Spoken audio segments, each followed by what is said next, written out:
All right, welcome to Shelf Help. Today we're speaking with Ana Kornegay, who's joining us from Raleigh, North Carolina. Anna's currently the VP of Marketing at Santo Spirits, the premium tequila brand co-founded by none other than the infamous celebrity chef Guy Fieri and rock legend Sammy Hagar. She also runs her own creative agency, Hummingbird Branding and Marketing, which we may get into here as well. And before taking the reins at Santo, Anna was a marketing and brand leader at Brown-Forman for about 15 years, which is one of the world's most formidable wine and spirits operators, where she managed the Jack Daniels family of brands. So if you're looking for tips and tricks from a true expert in the spirit space, this is definitely going to be a good one. Let's get into it. So maybe Anna, just kind of first off for the listeners that aren't as familiar with Santo Spirits, if you want to just give them just kind of a quick lay of the land in terms of kind of the origin story, maybe the why behind the brand, some of the core products that you offer, and maybe where some of the listeners can get their hands on them.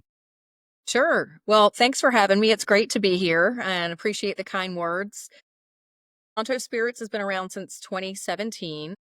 If you don't know, Sammy Hagar was the lead singer of Van Halen. He's also a solo artist and he's been with several other bands, but that's what he's most known for. Sammy was one of the original, they call him the godfather of celebrity tequila. He's actually kind of one of the godfathers of tequila, stateside anyway. He's been going down to Cabo San Lucas since, I believe, the mid to late 80s when there were 4 hotels, and not much else there, and he built his own venue called the Cabo Wabo Cantina, and he decided he was gonna create his own tequila to serve at the cantina because he really didn't enjoy a lot of the stuff that he was having. Most of what he was drinking was mixto tequila, which means that there are a lot of sugars and flavors and things added. It only has to be a certain percentage Blue Weber agave. Sammy built this brand. He was one of the first 100% blue agave tequilas to come to the US around the same time that Patron was blowing up the category. And he sold his tequila to Campari, I believe, in the late 90s for $100 million. So he's been making tequila at this point for close to 3 decades. He really knows what he's doing. He's down in Mexico a ton. He's actually an honorary ambassador for Cabo. So he knows what he's doing. He's really out at the distillery, really involved in the creative direction for the brand. Well, he decided back in 2016, 2017 that he really missed the business. When, to my understanding, one night he was out with some friends in Cabo and they were like, "What would it taste like if we combined tequila and mezcal? That would be really interesting." And so they did. And our flagship product, Mezquila, was born. And it was really innovative. It was actually something that we had to convince the distillery to do it. We had to convince the CRT, which is the regulatory body of tequila down in Mexico, to allow us to bottle and import and sell this product. It's the first and only of its kind. There are other agave blend products out there, but it was really exciting. Bartenders love it. It's got a ton of application in cocktails. It's also great on its own. Guy came on board in, I believe, 2019 and decided alongside Sammy that they should launch a Blanco and a Reposado. So we've had those since 2020, 2021. And we launched our Añejo in 2023. And we have a 110 proof Blanco tequila as well, which is, we like to call it tequila turned all the way up. 110 proof is the maximum proof that you're allowed to bottle tequila, and it gets great reviews. We actually scored #1 in the Tequila Matchmaker blind competition among tequila panelists and bartenders because it's got a great flavor profile and it's hot without being too hot in terms of proof and burn. One of the great things that we offer beyond being additive free, which is kind of a big deal because only about 30% of tequilas on the market are certified additive free. And it's been a really hot topic. It's really Hmm, controversial right now because there are a lot of folks who don't want that certification to exist. sure. But we like to say that life is better when it's lived out loud, and our tequila embodies that. I like to think of Santo as kind of a glam rock tequila. We got a little bit of edge and a little bit of polish, just like Sammy and Guy. They like, what you see is what you get with them. They like to express themselves. They have a lot to say, and there's a lot of energy behind everything that they do. And so I think the same is true of the brand, and the same is true of the people who love the brand. Yeah, that's great. I feel like that's what you can tell when it comes across the brand, when it's, a brand that's tied to celebrities or influencers, where whether they're actually really involved in the brand and it's really their passion versus just kind of tying their name to it. And you can tell with this brand that this is like their real passion for sure. Well, I'm glad that that's coming through. It's definitely become a really crowded space. Yeah, it has for sure. In terms of, I mean, it sounds like it's definitely a great lineup. Where, in terms of the retail distribution footprint these days, where can people find the products? Well, we are distributed in all 50 states, and we also have an e-commerce presence both on our website and through Reserve Bar and Sip Tequila and some other properties like that. But you can find us in a lot of the national and regional chains, particularly in the big states like California and Florida and some of the others. So if it is not available in your local independent liquor store, grocery store, then please do ask for it and definitely check us out at www.santospirits.com. Well, yeah, the first question I had for you was, you were spent a lot of time at Brown-Forman working on the Jack Daniel's brands, which is, some of the biggest and well-known brands in the spirit space. And now you're at more of a, upstart brand, to at least to a certain extent. For the marketers out there that have recently made a move or are considering making a move from a big multinational CPG conglomerate, whether it's in the spirit space or maybe just generally in the CPG space, to a more upstart brand, what should they expect? That's a great question, and I was lucky. I left Brown-Forman in 2018, and I did consulting work and coaching, for about 4 years before I started at Santo, and some of those consulting gigs were longer term, as kind of a fractional CMO or a, fractional marketing director, and almost all of them were either pure startups or very early stage, and gosh, I think one thing you need to be prepared for is that if you're coming from a big company that's been around for a while, you've got a ton of resources. Things move more slowly, which is a con, and you've got more chefs in the kitchen, but you also have a full HR, a full finance department, all the IT infrastructure you need. You're much more present and established in your distributors for beverage alcohol, and that's probably true of some non-alc and food products as well. The great thing about working with a startup or early stage company is that you can be really nimble and you can be really creative and you can be a lot more disruptive. You can at least bend the rules more, if not break the rules a little bit, depending on whether we're talking about creative rules or operational rules or legal rules, which is important in a regulated industry. I think you got to wear all the hats. There's no such thing as silos. There's no such thing as that's not my job, it's your job. I've had to learn so much more about, I mean, the marketing space, the marketing industry is moving quickly. It's really dynamic between digital and social and AI and all the other things going on. I've had to learn how Google ads work and how Meta ads work and how e-commerce platforms work in a three-party system or three-tier system. That's great for someone who loves to learn like me, but it can also kind of weigh you down and you need to make sure that you've got the bandwidth and the time and the interest to take on that kind of learning at a certain stage in your career. But it can be a lot of fun and it can be incredibly rewarding because you're usually building something from the ground up and you have a real personal impact on it. Yeah. Would you recommend for maybe someone that's a new graduate, or coming out of college soon, or maybe within their first few years of being a marketer in the spirits or CBG space in general, if you had to make recommendation, I think there's probably pros and cons to both, but to start their career in like one of the bigger players and really get a sense of kind of how established kind of SOPs and practices work, or start in the more upstart place where you can get exposed to a lot of different things, but you may not be learning maybe some of the core, practices or established practices that you might learn at some of the more, bigger established players. Like many answers, this is an it depends answer. I think it depends on the personality and the interest of the person. I think if you're really entrepreneurial and you're interested in it, also depends on whether you're more interested in learning about marketing or you're more interested in learning about the beverage alcohol business. If you're super interested in beverage alcohol, I think it's great to start with a more established company or more established brand because you're going to have more mentorship.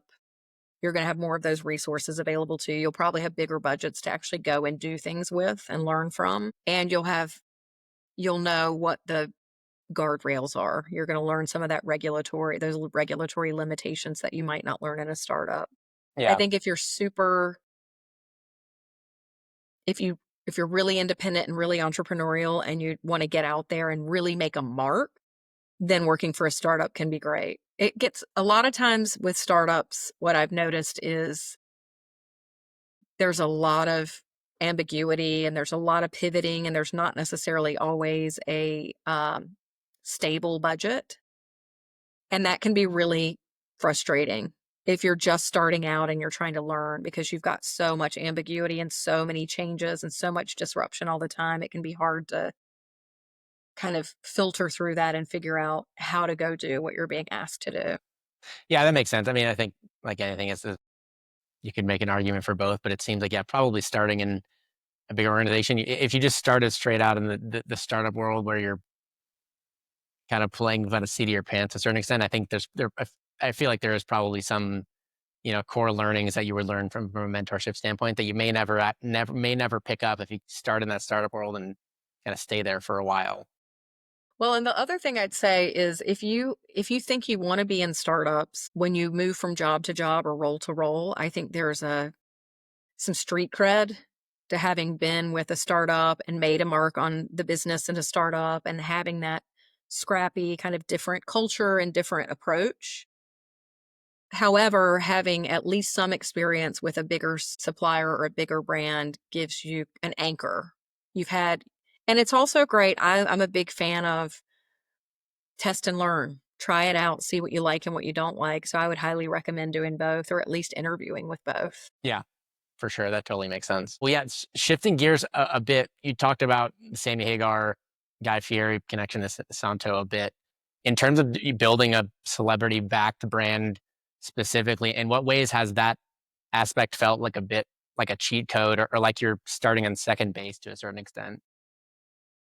Well, I think it's both. The cheat code has been that we have a built in following.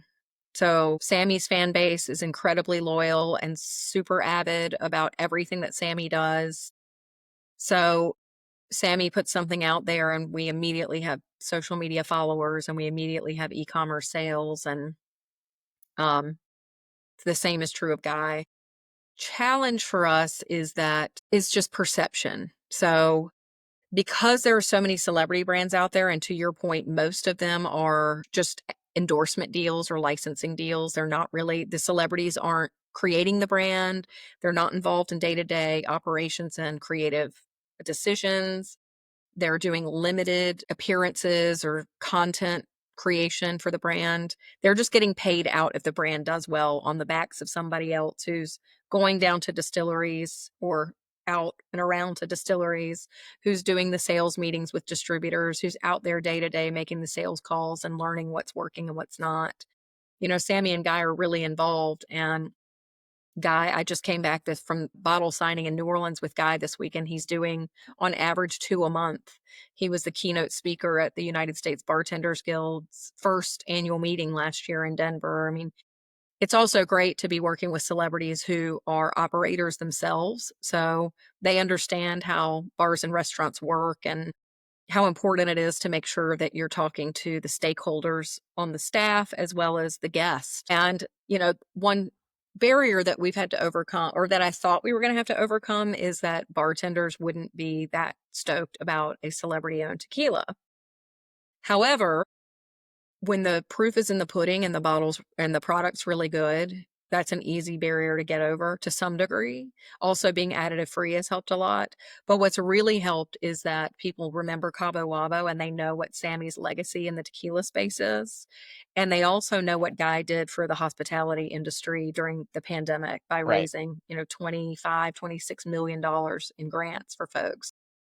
That's been a really great connection point for Guy and Sammy and our sales team and the hospitality industry.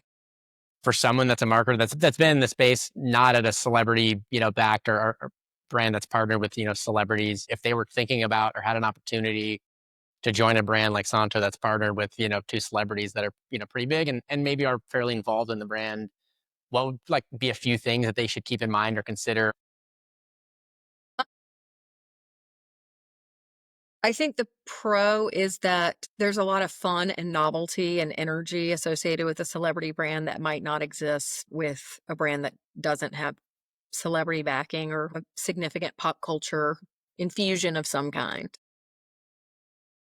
I think a con might be that there's an extra level of complexity in terms of how you're navigating partnerships and event proposals and things like that. There are a lot of folks who come to us, and I've worked with celebrities on Jack Daniels too, and a lot of friends of mine are working on celebrity backed or owned brands. And I think this is true across the board that people come to you and think that they're, the value proposition is really different.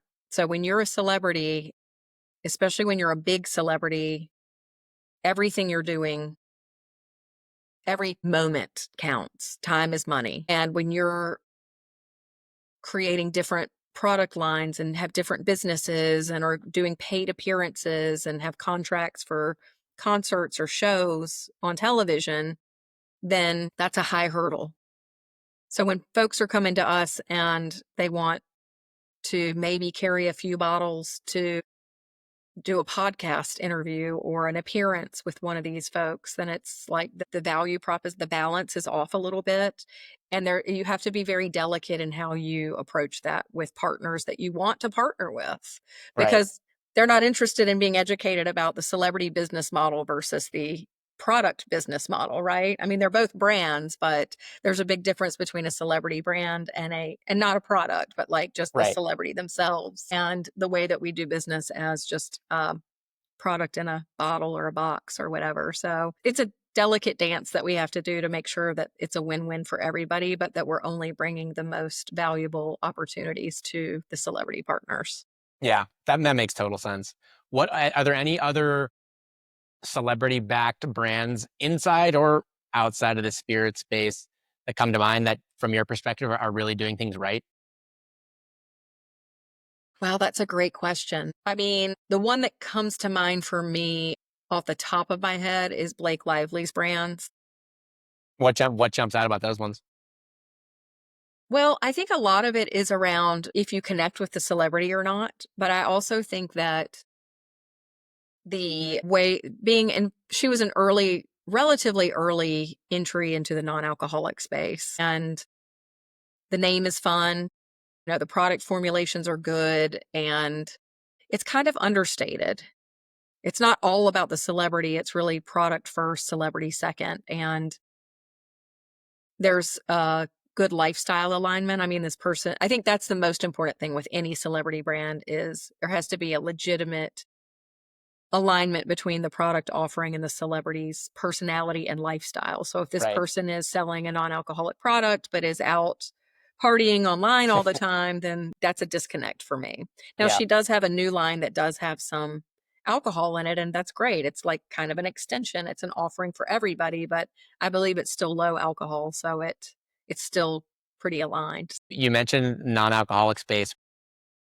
I'm curious what's your take? It is definitely impacting the alcohol space. I think it's all, challenges are always good in an industry. It makes us innovate. It makes us get creative. It makes us get resourceful. Sometimes it generates really great partnerships. I think what I love about the NA and low proof space is that it has been a really nice breath of fresh air for the drinks space in general. Hmm.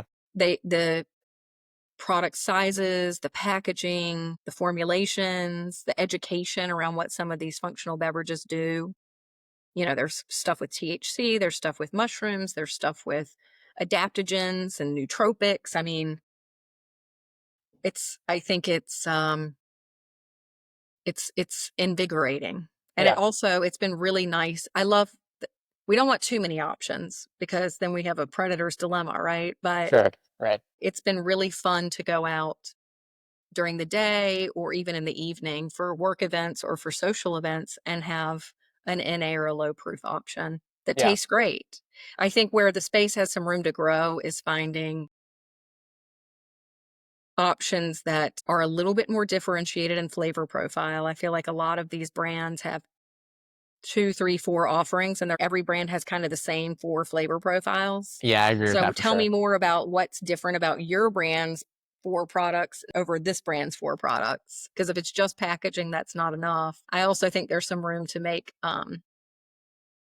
lower sugar and less sweet options for folks. I think there's this a little bit of pinking in the space where it's like, oh, well, women are going to drink these. And so women like sweet things and women like pink things. And, we like all kinds of things. Right. Totally. Shifting gears a little bit in terms of talking about marketing resources, I've been looking in your background and speaking with you in the past. There seemed like there were stints at Brown-Forman where you had pretty large internal teams, 15, 20 plus people, which I assume was maybe a bit less of a reliance on agencies. And then it looks like there were other stints in which you had a much leaner team of, less 5 or less, but you were leveraging, 7, 10 plus agencies. I'm kind of curious, when you just think about resourcing, what frameworks do you use, and or variables or factors come into play as you're building out your plan with regards to internal versus external resources? And are there certain functions like influencer management or creative agencies or packaging design that you always tend to bring in house versus ones that you always tend to contract out, or is it really all situational? I know that's kind of a multi-part question, but That's okay. I think it's a difference between, there are 2 considerations. One is generalist versus specialist. So I'm always, for PR, for social media, for packaging, I'm always going to want specialists. I want people who know the function and the practice better than anybody I could have on the team in-house. Now, there is an extra layer of complexity with beverage alcohol in that there are certain regulatory things that I need those partners to understand. My generalist, I'm going to want to be able to wear many hats and be really focused on our brand and our business all the time. The other consideration is the length of engagement. So, how much design work am I doing on a weekly, monthly, quarterly, annual basis? Can I base that on previous experience with this particular company or brand? Or is it a guess I'm making, and like, from a relationship building and quality of work and cost effectiveness perspective, does it make more sense to bring in somebody as a contractor or bring in somebody full time with benefits? Or does it make more sense to engage with somebody I might only need to talk to once or yeah. twice a week? On a similar track for marketing leaders that are marketing leaders that are new to managing multiple brands within a portfolio, like I think you did it at Jack Daniels at certain points, like how would you recommend they think about like resourcing with regards to agency engagement specifically? As an example, like would you recommend they silo each brand within an individual agency? So each agency that they're working with is focused on only one specific brand, or it's like help ensure each one really just stays laser focused on that specific brand? Or do you find it sometimes works better to engage one agency for multiple brands to streamline and maybe optimize workflows, comms, budgets, that kind of stuff? So I think whether you're working with multiple agencies or different agencies on each brand or one agency across a portfolio, it's really important that that agency is invested in and passionate about understanding the core essence of that brand, and that they are willing to spend the time and energy getting really comfortable with the brand guidelines and the brand architecture and all that good stuff.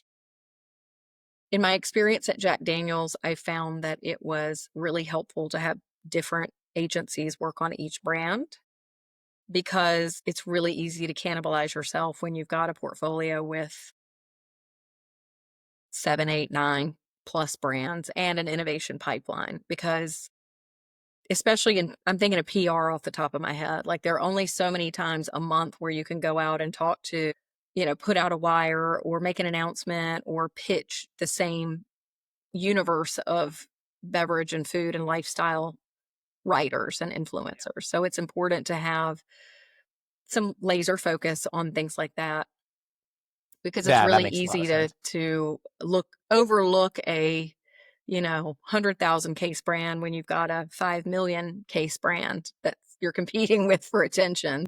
Right. You've got a pretty extensive background leading some of these biggest spirit brands in the world. So if I came to you, told you I was launching a new brand, and I was planning on launching a new brand in the spirit space, this is my first foray into the space, and I'm about to kick off packaging design specifically. What are 3 to 5 frameworks or tips that you'd give me, or things to watch out for that might trip me up as I'm starting to approach this part of the project?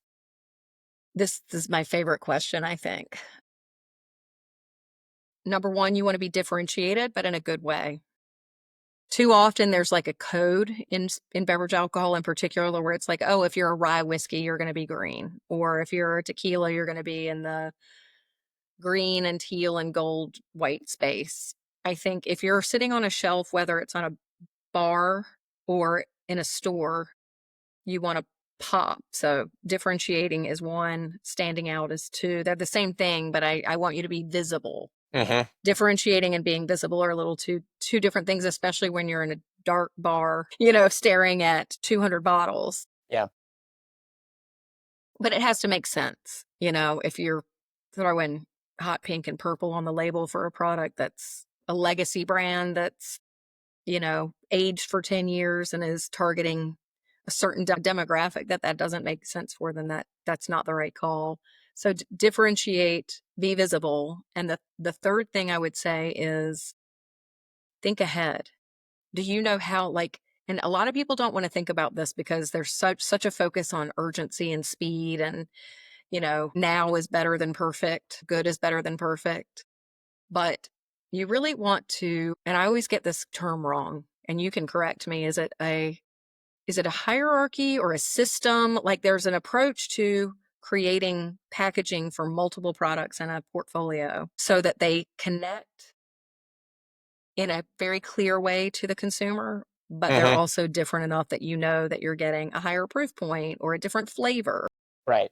So I think those are the three most important things to be Those thinking those about. all make a lot of sense. Are there any that, in my experience working in some of the stuff, specifically things that jump out in the cannabis space, where, as an example, are you designing the packaging? Let's just say there's like an employee in the back of house. They need to go back and restock, and it makes it harder if they can't look, if like, jars or bottles are sitting in their case pack of, like 10 bottles as an example. And, is it designed where they can look straight down within that box to pull out and see which flavor this is or which SKU this is versus they have to actually pull the whole thing out of the box and look at the side of the panel, like just as an example, like anything that comes to mind that's not so much, it's maybe like customer consumer facing. It's more like on the operational, like back of house side of things that people may not think about. That I think in a lot of ways, if you can make a, on premise or off premise customer, make their lives easier from this point of view, like anything that's like, not so mainstream that you might overlook, that might actually be important to consider on that front, if that makes sense. No, it makes a lot of sense. You know, I think you want to always think about function over fashion. So you've got to think about the entire life cycle of a product before it gets to the purchaser's hand and even afterwards. You need to make sure that the beautiful label that you've designed is going to stick on the bottle through bottling, putting in a box, being shipped in a hot truck, whether it's overseas or over a border or just across, the street. You need to make sure that the boxes are easy to read and that it's easy to open, and that, as the product is being pulled in and out of the box, you're not pulling and ripping and scraping. I have one shipping partner who's been using bubble wrap with the adhesive on the back to wrap our bottles to ship, and then when we pull it off, the paper label comes off. I've experienced this with Santo and our repackaging in 2023, as well as with some other brands at Brown-Forman. The package needs to be easy to handle, especially for bartenders and home bartenders. A lot of times when you have these wide packages with shoulders, they get turned to the side on the shelf at home or in a bar or restaurant or in a store, and you can't even see what the brand is. So if you think that that's going to happen, you need to make sure your branding's on the side of the bottle too. And it needs to be easy to open and pour from. I think that gets overlooked Yeah, a good lot, point.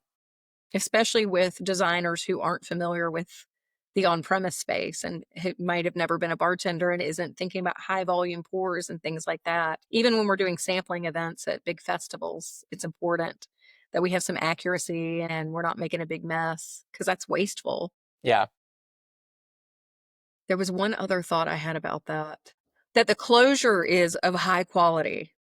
Because if you've got a cork or a stopper that is glued onto a cap and you're, opening and closing many times, or if there's heat involved, if it's a glue of some kind, like that can be, it's a real turnoff for people, especially when they're buying a $40+ bottle of anything. So Yeah. just think through the entire bottom to top, inside out, especially of the bottle or the jar, and think about all of the elements, the natural elements it might be exposed to, whether that's weather or human contact. You said you position like thinking about the entire life cycle of the package. I think that's a really good way to look at it. I think these are the type of things that I think of, especially someone who's building a brand that's the first time in the space, a lot of stuff they wouldn't really think about, which they might have to go back and redo later. So I think this is really helpful. I would also say that it's important to think in a multisensory way. You do want it to look pretty, but you want it to feel good and you want it to. The texture of the bottle or something along those lines, right? Yeah. Yep, totally. Yeah. That makes a lot of sense. And another different but similar scenario. So let's say I was a brand leader at one of the big legacy spirits brands, similar to your alma mater, Jack Daniel's, as an example. And I told you, I came to you and said, we're considering a packaging refresh. What questions would you maybe ask me that help me confirm if this even is the right strategy in general? And then assuming it is the right channel, like how would you maybe balance like the need for a fresh look with also the importance of keeping some of the most like important familiar legacy brand elements that for existing customers that they will always recognize and you don't want to disappear so they won't know to find it, I guess. That makes sense. And are we speaking specifically to legacy brands or to any brand? Whichever one you feel like is a better answer to give. I'll let you pick. I think it's true of all brands, but there's obviously, as you mentioned, a difference between people having a strong brand recognition with, I think it was 98 or 99% at Jack Daniel's, as opposed to like single and low double digits on new and upcoming brands. My 3 questions would be why, how much, and then what? So why are you doing this? Are you doing this because there's a new CMO and they want to put their mark on something? Are we doing it because we're getting feedback from which part of the 3-tier system? Is it distributors? Is it buyers? Or is it consumers? And if so, like, what is it functional challenges or is it creative challenges that we're addressing? Are we trying to save money? And if so, how much? Which element of the package needs to change in order to do that? So some really practical. Have you done any research or is this all anecdotal? You don't have to do research. I mean, sometimes you just know there's an art and a science to brand building. So that's the why. The how much, as I mentioned, is it about savings? Is it about charging more? Is it about competing in a different way? And if so, how much is it going to cost us? And it's not just about how much it costs us to produce the package. It's about, are there disruptions in the supply chain that we have to consider? Are there disruptions in our, internal supply chain with the 3-tier system? How much inventory do we have on hand that we have to sell through before we have new package coming into the market? And then last but not least, the then what? Like how many brand touch points are out there between your website and your social media platforms and all of your physical collateral and your merchandising, your t-shirts, I mean, what things are you going to have to go completely redo and refresh so that there is consistency in your branding everywhere people might see it? When you think about some of the most cited, people would say like game-changing packaging refreshes, like RX bar, and they change, and they went from a few million in sales to like a few hundred million in sales. Or I think Celsius, they made a few changes, and once they got the right one is when they really started to explode. Or I think people talk about Oatly as another example, like just those as examples compared to ones that maybe fell flat. Like, why do you think generally some of these packaging refreshes really do work and can be a catalyst to big growth or taking the big next step of the brand versus ones that didn't really work?